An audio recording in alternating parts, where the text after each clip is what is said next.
Let's talk about hybrid work, based on some thinking from protocol. Remote work, it's here, but it's far easier than hybrid work. Think about a meeting where half the room is physically together and the other half is on the phone. Zoom and Poly have both built software that isolates individual people and puts them into their own boxes for remote meetings, making everyone equal. And Poly is launching new cameras and soundbars for home offices to ensure remote workers are not second-class citizens. Both companies believe hybrid offices are going to be big business. Quoting the newsletter, quote, Poly is working with IT managers and procurement teams to help them build work-from-home kits for employees who are outfitting their home offices, end quote. The article also notes the launch of the company TeamFlow, doing this kind of hybrid office space. Why do we care? Hybrid work models are going to be big business for sure. Those delivering digital parity, where those physical and virtual are having the same level of engagement and access to information, are the prime targets. I'm not saying this is easy. We're not entirely sure what this will look like. I still think there's a ramp here. These companies may put out products, but it'll take providers to make them work for customers. I'm studying this space. I think we all should.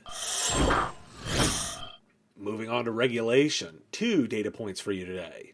New data from YouGov and the Center for Growth and Opportunity says that Americans think big tech is too big and should be regulated, and mostly don't think the news media is good for U.S. society. Here are your survey stats. 63% of baby boomers polled said the government should regulate social media, while 40% of Generation Z agreed. 2/3 of those polled say big tech companies are too big, although less than half said that the government should break them up. 40% of people polled said they, quote, completely distrust, end quote, Facebook on handling personal data. For Google, the number's 22%. For Amazon, it was 14%. For Microsoft, it was 15%. Meanwhile, Congress is moving. 3 Democratic senators have introduced the Safe Tech Act. The major focus, quoting protocol, online platforms would not be able to claim Section 230 immunity for alleged violation of state or federal civil rights laws, antitrust laws, cyber-stalking laws, human rights laws, or civil actions regarding a wrongful death. The law would strip companies of immunity for any speech they were paid to carry, such as ads or marketplace listings, and it would make clear that Section 230 does not shield companies from complying with court orders. So why do we care? Starting by noting that regulating tech is not unpopular. Remember that for context. These numbers seem dramatic to me. They also keep going up. Lawmakers are getting serious about the space now too, and let's observe they have the votes to make it happen. This should be the year of change. My advice here is to not assume technology is trusted anymore. If you're not trusting your vendors due to security, your customers may or should not be implicitly trusting you. Don't take that as good or bad, take that as reality. It's quite possible and in fact optimal to work in an environment of distrust rather than implicit trust. Remember your teachers asking you to show your work? It's that on a business scale. Transparency will be a piece of the answer. If you show your work, you don't have to assume trust and instead can just function. I'm really longing for the days when the hacker stories were just ransomware. Widely reported today, a water treatment plant in Florida was breached last week. The attacker, while a plant operator watched on screen, began to adjust the sodium hydroxide levels. That's Lyle for those unfamiliar. Adjusted to a level 100 times normal, well into hazardous levels, the operator was able to quickly fix it. Tech details, an operator noticed use of TeamViewer started in the morning, which they used to, quote, monitor the system. TeamViewer itself has said they do not have indication of a compromise and stand ready to help. Operators noted there were other alarm systems which would fire and catch such a problem as well, and that the public was never in any danger. This is not the first attack on water treatment plants, with the earliest in 2000 in Australia, as well as ones in Illinois in 2011, and a report by Verizon of a breach of a water company in 2016. Why do we care? One of my predictions for this year was criminal negligence charges to someone in IT services. It's not hard to see why when I report on stories like this. These make you long for downtime as the consequence of a failure. Some systems may need to be much more difficult to manage. There's a reason in movies why two individuals have to turn keys to set off the nuclear weapons. That's to make doing it hard. Security is a balance of risk and one of convenience, too. Support may be harder. That's not necessarily a bad thing. While I'm on the security beat, the Linux Foundation looked into the use of two-factor authentication by developers in open source projects. The results are not good.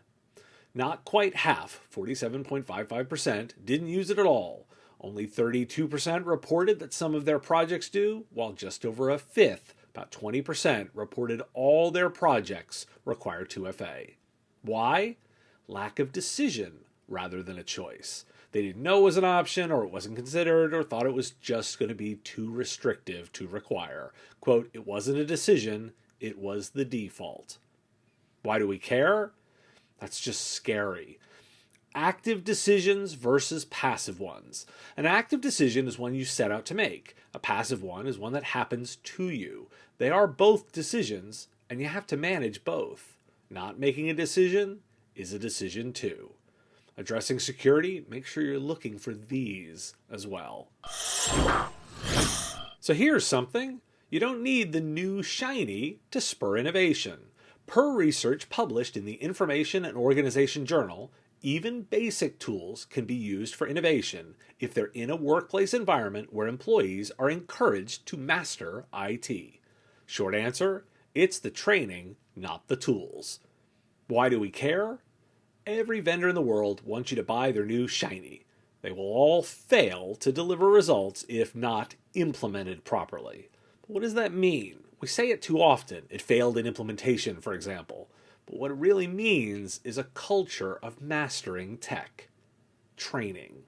This is your key lesson. If you want to help your customers adopt technology or embrace what you've given or sold them, make sure you've delivered the training. Beyond that, work with business leadership within your customers to promote a culture of embracing the technology. That leads to happy, loyal, and more profitable customers. Channel Pro has their 2021 State of the Channel data now published. Close to a third say their revenue was either unaffected by COVID-19 or actually grew, and 36% sales are either back to pre-pandemic levels or higher. What's more, profits held steady for 38% of poll respondents last year and increased for 37%. 48% of this year's poll respondents canceled or delayed plans to hire new employees, and 19% made the painful but necessary decision to lay off staff. Meanwhile, just 28% of them surrendered to temptation by lowering rates or extending payment terms for their customers, and 15% actually fired unprofitable clients in the middle of a recession. Now, why do we care? I feel obligated to point out that if you went out of business, you likely didn't report to this data set. Just let that sink in too. In the next story, I have some market data for a broader perspective. Here, let's observe that good management helped a lot of providers navigate the downtime. I'll stand by my warnings from the time frame, because the more who adjusted, the better they navigated. This is strong business acumen that navigated through the downtime. That's a level of maturity we would likely not have seen a decade ago. Hiring tech people is harder. How much harder? 19 days harder. Now, why do I say that? Companies take an average of 61 days to fill a tech job and 42 days for a non-tech one. That's from ICIMS 2021 Workforce Report. While we're at it, tech unemployment is improving, up around 8,000 job openings in emerging technologies. Those jobs are about 28% of all new IT posts. U.S. tech companies added 19,500 jobs to payrolls in January, and across industries, companies added 78,000 positions in IT. Let's talk broader economy too. I'm highlighting a Vox article that digs into multiple data points on the economy. I'm highlighting just a few of their 7 major points. Education attainment matters. The more education, the more stable the job situation. Job postings are down in areas where work from home is more an option. Why? It's bad for those jobs that depend on going to the office, like lunches out, haircuts, and other services. If it can be done online, it's up, but areas like arts, beauty, hospitality, and tourism all way down. Unionized workers were less impacted than those non-unionized. Now, why do we care? Tech is one of those insulated industries, but we serve industries that are across the spectrum. Planning for hiring in tech should come with the expectation it will take this long. This is an important detail for planning when to project for hiring. Additionally, use this data to analyze your customer base. I've included the link in the show notes and description because it offers more insights I didn't cover, particularly around the communities impacted. So, it's harder to hire people, but once you do, where will they go? Salesforce has told its employees they get to choose. On Tuesday, the company issued guidance in Work From Anywhere form. They're offering 3 options: Flex, fully remote, and office-based. Flex involves reporting to the office anywhere from 1 to 3 days each week for work that's harder to do remote, like presentations, collaboration, and customer meetings. It intends to keep remote for those who don't live near one of their offices or don't need to be in an office. The company also said most of its employees will have the Flex schedule. Their belief? The 9 to 5 is dead. Now, why do we care? If you think this sounds like Dropbox's virtual first, you're not wrong. While I wish the 9 to 5 was dead, the sentiment is true. I think the picture is pretty clear now what the other side looks like. A bit of everything. The office isn't about the walls or the snacks, it's about using tools to collaborate. Sometimes those tools are tables and chairs, and sometimes they are video conferencing and workflow systems. 9 to 5 is arbitrary, and anyone who works across time zone also knows it's not static either. This is not a tech story alone. Culture changes will make this work, or not, in each organization. The takeaway is that if IT isn't at the table, it won't work well. California is re-examining NDAs. Why? While a new law, CP 1001, protects the right to speak out about sex-based discrimination, it does not cover race or racism. This is leading to the introduction of SB 331, which expands the law to speak out about workplace abuse, even after signing an NDA. California law is critical for the tech industry, with such a significant portion based in Silicon Valley. While I'm covering laws, the U.S. Appeals Court has ruled that Customs and Border Protection agents can conduct searches in depth of phones and laptops. This overturns an earlier victory. There have been a number of conflicting opinions on this from various appeals courts. Quoting The Verge, Customs officials are able to conduct basic searches without, quote, reasonable suspicion, and they can conduct basic and advanced searches without obtaining a warrant. The exception is primarily intended for finding contraband or unauthorized entrance, but it applies to federal agents working within 100 miles of the U.S. border, an area that covers most metropolitan areas. So why do we care? There's always a cliche thrown around about, oh, you can't enforce an NDA, but you both can, and it's a tool used to make speaking out more difficult. It's where it shouldn't be. Let's observe that I've cited how I believe the regular warrant process should hold up. Here it seems CBP can proceed without one, and broadly too. Within 100 miles of the border, which includes the coast, is most places. And so why we care. I've covered the COVID tracing apps before. I'm a big proponent and maintain IT services companies should be actively promoting them. There's now data saying they work. Researchers in the UK have calculated that the app by the National Health Service may have prevented around 600,000 cases. By modeling 1.5 million notifications, the analysis showed each person who tested positive and used the app to alert out to others sent an average of 4.4 notifications. And without this, there would have been 200,000 to 900,000 more cases. Why do we care? This is the most comprehensive data analysis yet, and it shows this works. I've created videos on my YouTube channel about this, and one you can use with your customer. A reminder, you can make a difference here. It also shows how data analysis can make a huge difference. There's a new study this week about Mount Sinai showing that wearables, and specifically the Apple Watch, can be used with apps to identify the disease up to a week before PCR-based nasal swab tests. If you ever wonder about data being used for business outcomes, well, here it is. Let's do a security potpourri section. An update to that Florida water treatment facility hack. And hack is in quotes. Turns out the plant did not issue individual passwords and had a shared password that any employee could use from any location.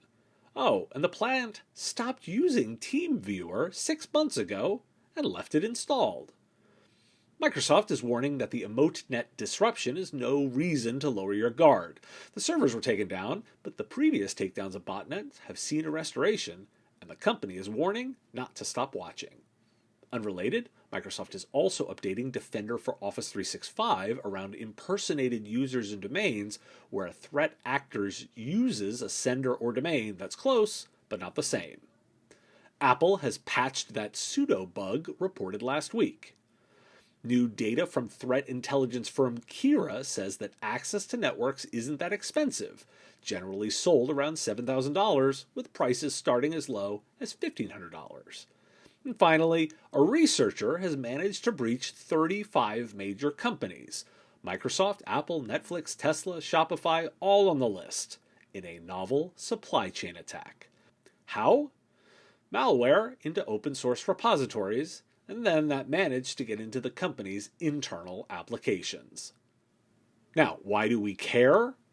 Two extremes. On one hand, you have absolute insanity of shared passwords in a resource that shouldn't be there. And on the other side, all that screaming about SolarWinds and supply chains, yeah, seems like anyone can fall. When I say we're losing the war, here's my data. If you want to change the direction, we're going to need to take different actions. I often cover broadband and the changing perception. Here's several threads to tie together. Some more data on the digital divide in schools. Around 15 million children don't have the connections they need, and the analysis by Education Superhighway says 75% of the pandemic-related effects to fix it expire in 3 years. Kids in both rural areas and Black, Latino, and Native American households are hit hardest. The Justice Department has dropped its 2018 lawsuit challenging California's state net neutrality rules. There are still other legal challenges, although the FCC's acting chair has come out in support of this move. The law has not come into effect due to those other challenges. And before we think I'm unwilling to criticize programs, the Washington Post has an article digging into Lifeline. That's the government program designed to ensure all Americans could access reliable communications. The issue? The service is so bad it's not able to deliver value. 33 million households are eligible, only 1 in 4 use it. The program is designed to deliver free service, but the allocated credits aren't enough to provide more than the functional equivalent of 3G service. So why do we care? Look, the takeaway should be that broadband delivery is rather broken in the US. We should care because this is limiting the overall market, particularly for IT services. My theme lately feels like local action works. Well, not for everyone. There are clearly opportunities for companies to partner with local governments. With public support for local municipalities to embrace broadband as utility, there's a space here. Our perception about what access means has shifted very quickly due to the pandemic. Before, it might have been good enough to say the market can solve it. Now, we accelerated 10 years into the future, and we're finding our infrastructure isn't ready for that. There is opportunity there. Oh, and while we're talking more about going local, these aren't broadband, but like that California net neutrality law, this is about state laws. In Maryland, the legislature is expected to override the governor's veto and implement a tax of up to 10% on digital advertising. This is the first of its kind in the US, but resembles taxes passed in the EU. In North Dakota, there's a new bill designed to force Apple to let developers go around the App Store. While also applying to Google, it requires Apple to allow devs to install apps directly and blocks Apple from making those devs use its payment system exclusively. In Virginia, a new digital privacy law is set to pass, making it the second state with a data privacy law. North Dakota, Nebraska, and Florida are floating various laws around social media and privacy, and as well, Washington State, Utah, Oklahoma, and New York are also looking at data privacy laws. So why do we care? If you think government gridlock is the norm, here's some evidence you're wrong. The prediction for 2020 is the year of regulation on tech, and it's happening, and happening fast. It's always been important to understand local laws to operate a business. Now in 2021, to operate an IT services business, you have to know what's coming as well. And this week in SolarWinds, Microsoft has made it clear its systems were not used for the SolarWinds breach. They have clarified that they believe it was credential theft that allowed access. Security consultant Alex Stamos, who is working with SolarWinds, has attributed the attack to the Russian Foreign Intelligence Service, known as SVR. Senators Mark Warner of Virginia and Marco Rubio of Florida, the chair and ranking Republican of the Senate Intelligence Committee respectively, have called the U.S. government response disjointed and disorganized and asked for a lead to the effort. The White House responded the next day, naming Ann Neuberger